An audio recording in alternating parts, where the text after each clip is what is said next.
Alors on le sait tous, la mort fait partie intégrante de la vie, mais souvent elle nous réserve de belles surprises. Alors on connaît tous l'Antiquité, cette période de l'histoire qui a vu naître de grands philosophes, guerriers, figures politiques.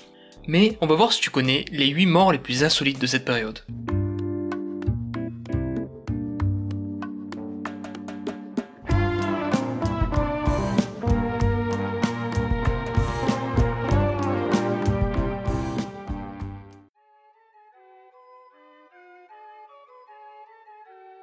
On commence avec Dracon, législateur de la cité d'Athènes.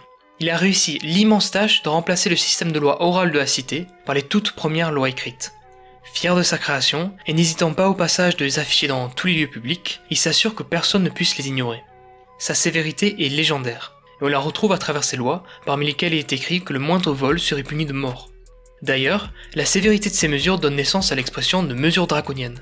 Il est aussi le premier à faire la distinction entre l'homicide vu comme involontaire et le meurtre volontaire. Étrangement, malgré la dureté de ses lois, Dracon est un homme très populaire, à tel point que les bons citoyens athéniens décident de lui présenter un témoignage au théâtre. Mais lorsque Dracon entre dans le théâtre, des milliers de personnes respectent l'étrange coutume de l'époque qui consiste à jeter son chapeau et son manteau sur la personne honorée. Mais la vague de vêtements ne s'arrête pas, et la quantité est si énorme que Dracon se retrouve rapidement noyé sous les vêtements athéniens. Après plusieurs minutes, on décide enfin de l'aider à s'extraire de la montagne de vêtements, mais on se rend très vite compte que le pauvre Dracon est mort asphyxié dessous. Cette histoire me pose un problème. S'agit-il d'une véritable adulation, ou est-ce plutôt un homicide déguisé en adulation ?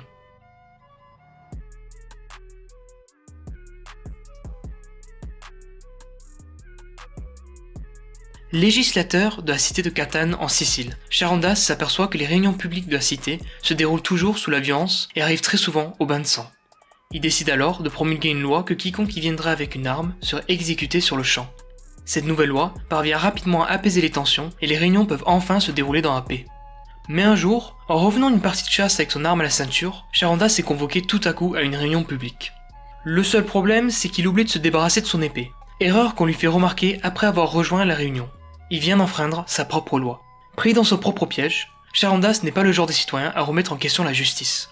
Il dégaine alors son épée et se donne la mort devant les yeux ébahis de ses concitoyens.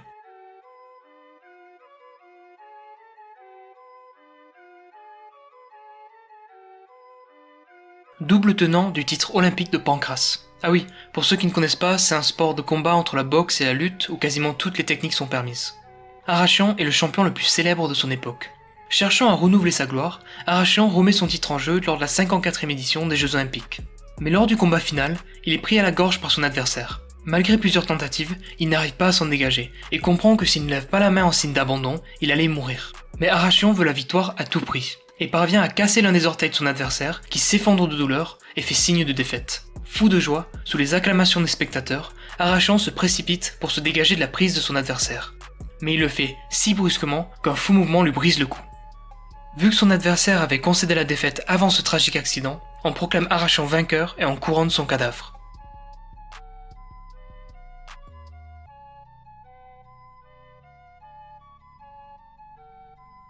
Philosophe autodidacte menant une vie de solitude, Héraclite n'est pas apprécié par ses concitoyens.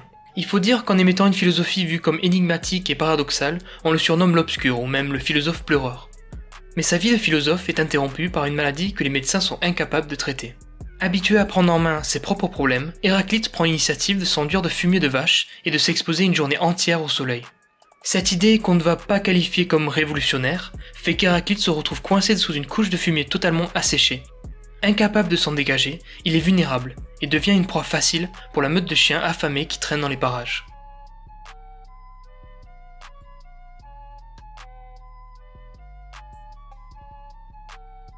Auteur de plus de 80 pièces de théâtre, Échille participe à la naissance du genre tragique grâce à de nombreuses innovations. Il augmente par exemple le nombre de personnages dans une même pièce et prône le conflit entre eux. Échille est aussi un guerrier courageux et participe à la défense d'Athènes face aux envahisseurs perses lors des batailles de Marathon, de Salamine et de Platée. Mais ce brave guerrier et maître tragédien est mort dans des circonstances beaucoup moins glorieuses. Lors de la visite d'une cité grecque en Sicile, sous le prétexte qu'une prophétie avait annoncé qu'il se fera tuer par un objet lui tombant sur la tête, Échille refuse d'entrer dans le moindre édifice. Malheureusement pour lui, un rapace prend son crâne chauve pour un caillou destiné à briser la carapace de la tortue qu'elle tenait entre ses pattes. Je te laisse imaginer les dégâts. Disons juste que ce n'est pas la carapace qui se brisa.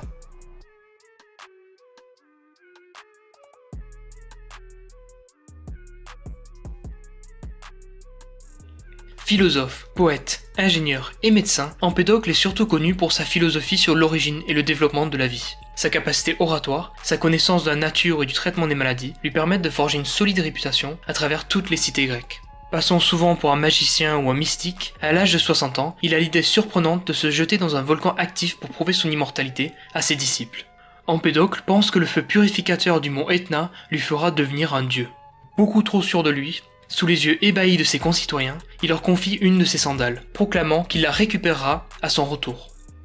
Je te gâche pas la chute en te disant que la sandale n'a jamais retrouvé son propriétaire.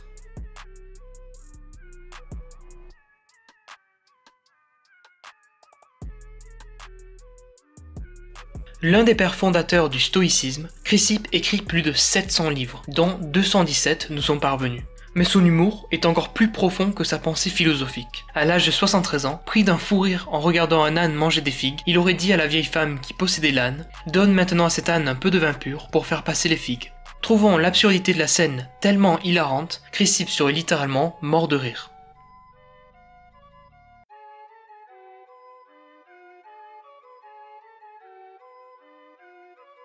L'un des 7 diacres attachés au service de l'église romaine, Laurent détient la garde de son trésor. Mais en même temps, l'empereur Valérien reprend les persécutions contre les chrétiens et condamne à mort les diacres de l'église. Informé des grands trésors que garde Laurent, le préfet de Rome l'ordonne de les livrer aux troupes de l'empereur. Laurent décide alors de faire venir des orphelins et de les présenter au préfet. Il déclare que ce sont les seuls vrais trésors de l'église. Et puis, cerise sur le gâteau, il ajoute qu'ils sont plus riches que l'empereur lui-même. Furieux, le préfet dépouille Laurent de ses habits et l'attache sur un grill, en prenant soin à ce que les charbons ne soient que légèrement allumés, de manière à ce que la chair de Laurent se consume de la manière la plus lente possible.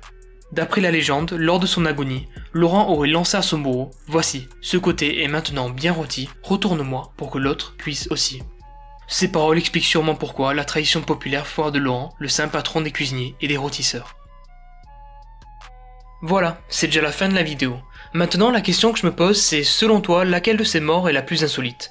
Moi, franchement, j'hésite encore. Si tu as aimé la vidéo, tabasse le pouce bleu, fais tourner à tes amis et n'oublie pas de t'abonner. En attendant, je te dis à très bientôt pour une nouvelle vidéo.